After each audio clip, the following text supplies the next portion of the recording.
Hi, this is Tim of the 1916 Company. Welcome and thanks for logging on. If you love this watch, email me, Team Mosso at the1916company.com for purchase pricing and availability questions concerning this watch. And today we're going to go a little bit slower than usual because the watch in question deeply deserves our attention.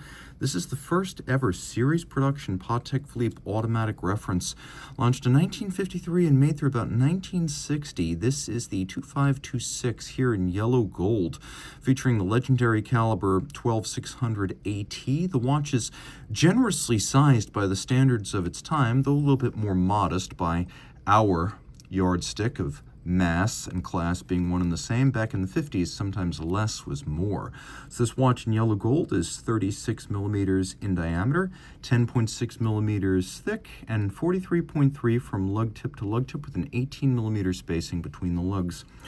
Of course, the watch here was by no means the industry's first automatic watch. That appeared decades prior to Patek Philippe. But Patek was waiting for patents on rotor automatics to expire before launching what it felt was a proper entry into the automatic genre.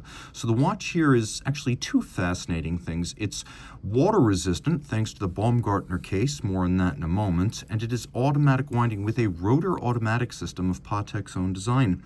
So let's just talk a little bit about the model. About 600 of these were made from 53 to 1960, although several thousand of the movement were constructed. The reference itself, 2526, I was only about 600 pieces. Now, the one in my hand is accompanied by an extract from the archives of Patek Philippe. It was built in 1955, and it was sold on July 25th of 1956. It would have been a slow mover due to its extraordinary price of roughly $500 US at the time, which corresponds to a little over $6,000, $6,090.86 in January 2026 money. It's also important to note that this is a fascinating earlier example. Though it represents 1955 production, it exhibits some of the hallmarks of early production 2526s, the first of which is this three-piece case. You can see how the bezel, the mid-case, and the case back were all separate parts. Later on, that would be superseded by a two-piece case. This is the three-part case. Also, I don't know how you could see this, but probably most evident at the 9 o'clock index, you can see that there are two little dimple-like depressions surrounding the gold index, and that is indicative of feet to the index that project through the enamel dial down to the sterling silver base. The dial is a sterling silver base. Now later on, those feet that project through the enamel would be eliminated, eliminating those dimple-like depressions adjacent to the indices, but the fact that they're there means this is one of the earlier dials. And it is an enamel dial. I would describe it more as off-white than truly white, and the printing is very crisp. If you get super close, you can see that there are some elements of tarnish, and that the indices themselves feature a little bit of wear from many, many, many decades of existence and servicing. The hands, however, are quite clean. You can also see that the printing is very crisp. The dial is not utterly flawless. As you can see, there are some small marks. The dial is excellent. The indices are good. The hands center are excellent. The watch also features an element that debuted on the 2526, this fascinating Patek Philippe logo. Now, in 1953, when the model debuted, unsigned crowns were the norm in the industry. They were by no means universal. There were some signed crowns, very uncommon though. So this unique Patek Philippe horizontally opposed backward P design did debut on this model, and it's a fascinating period element that makes the watch even more significant. Of course, being a 1950s watch, it has a lovely cambered plexiglass crystal. And then the watch features full and robust case lines. As you can see, there are some marks. We have little scratches and some swirls, but the watch gives the impression of having been minimally and professionally, if ever, refinished. It is by no means an untouched case, but it is very intact, and you can see that the lugs are full and largely symmetrical. You can see there's a little bit of wear that's symmetrical from side to side. That asymmetry is very subtle. These are well-preserved lugs, and this is a well-preserved case. Taking another look at the dial, you can see it as a small seconds movement. Automatic winding, you can see out back, it was originally a water-resistant case Do not attempt to test that theory today, please. Now, while the hallmarks on the case and the case back are period, you can see it has, for practical purposes, been placed on a later 18-karat yellow gold Patek Philippe clasp, and you can see that post-1995 hallmark on the gold. So you can see that the buckle itself is much, much younger than the watch, but it is Patek Philippe. It is the correct gold, so this watch is all Patek. It also features a Patek Philippe factory strap, a bonded design with a large rectangular symmetrical scale alligator leather and high gloss, black on the top, calfskin on the back. You can see no crimping, no gouging, brand new factory strap. Okay, so this is a sterling silver base underneath an enamel dial. Fired enamel, it has that sort of evergreen durability to it. Doesn't tarnish, oxidize, or fade with time. Very expensive to execute though, especially before the modern era. Now I'm going to show you something we rarely get to see on solid case back watches, which is the movement itself. And this is important because a big part of what you're getting this watch is that historic movement. So the first thing you can see here is that the interior of the case features a service notation from 1964. You can also see the key, the guild mark, has a 2 in it, so that's F. Baumgartner. You can see the reference as well as the case number, and you can see the period hallmark on the case back. You can also see that there's a tension spring back here to help bolster the tightness and hermeticity of this water-resistant case back. Remember, we were still in early days for water-resistant Patek Philippe cases when this was made. And now the piece you've been waiting for, the 12600 AT. It is beautiful. Back then, there were precious few watches with full engine-turned 18-karat gold rotors. That is something very, very special.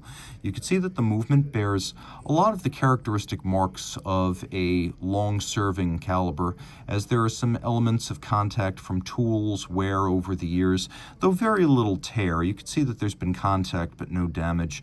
Talking about some of the historically significant elements of the movement, of course, 12 is roughly the diameter in French ligne, and 600 is roughly the diameter, or I should say roughly the thickness in millimeters. So 12 ligne in diameter and 6 millimeters roughly thick. It's got approximately a 40 to 42 hour power reserve, and it's a bidirectional winding system. So if you look, the rotor at center drives an adjacent wheel. Underneath that wheel is an eccentric lobe. The eccentric lobe then operates a rocker connected to these 2 pawls and then that pawl wheel. So a little bit like the IWC Peloton winding system of the same era, it is a bidirectional winder that uses pawls and a pawl wheel here, and you can see tension springs for those individual pawls. Those must be no fun to chase if they go flying. You can also see an early form of kiff shock protection on the balance, and that the balance is an early version of Patek Philippe's Gyromax free-sprung balance architecture. That was revolutionary in period. It was by no means the first such system, but in high horology, it introduced an element of durability against shock as well as precision of adjustment by making all of the primary timing changes using those eccentric masses on the balance rim rather than that beautifully polished, black polished and beveled swan's neck. That would be used only for very, very fine adjustments.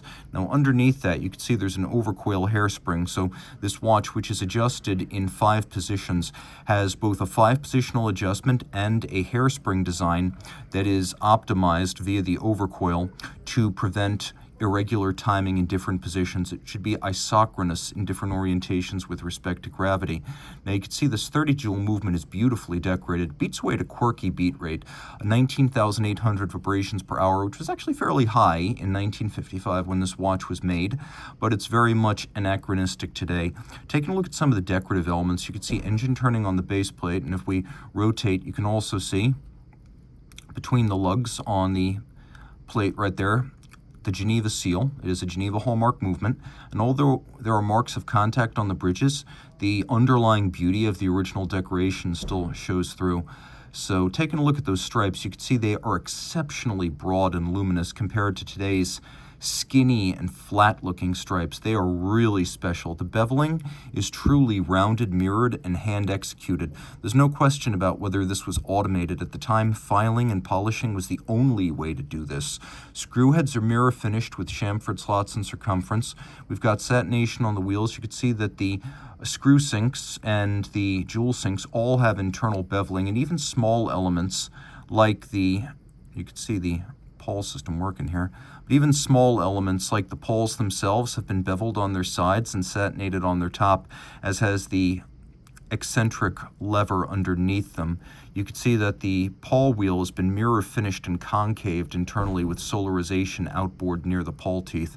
This is a really good looking movement. You can even see that some of the locating pegs used to locate the bridges on substructures, those have been polished on their top with the sinks around them mirror beveled. This is a very special watch. And you could see that somebody, likely quite a few somebodies, lavished real time and energy on this. You can also see in fine tradition of Geneva watchmaking that the cover to the escape wheel cock has been mirror finished on its top.